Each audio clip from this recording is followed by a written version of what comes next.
হায়, এই যে আমরা এখন বাড়িতে আসলাম বেড়াতে।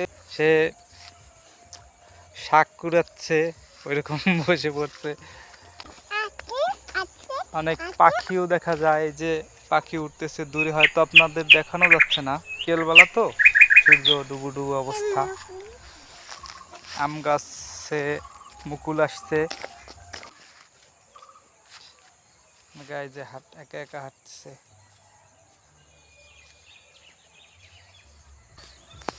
এটা হলো ধান গাছ, আমাদের প্রধান ফসলই ধান।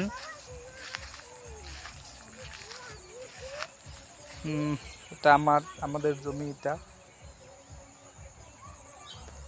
আর ওই যে দূরে ওখানে আছে একটা, এইদিকে একটা, এই কয়েকটা আছে, এই পাশে একটা দেখাচ্ছে। মামনি আসতেছো?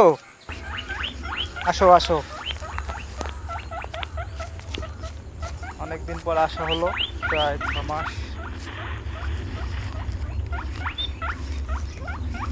মামনি তো খালি পায়ে মানে জঙ্গলের মধ্যে দিয়ে হাঁটতেছে।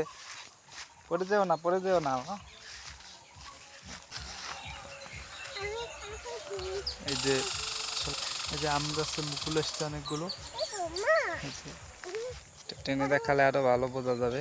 ঠিক আছে, তো ভালো থাকবেন সবাই, টাটা বাই বাই।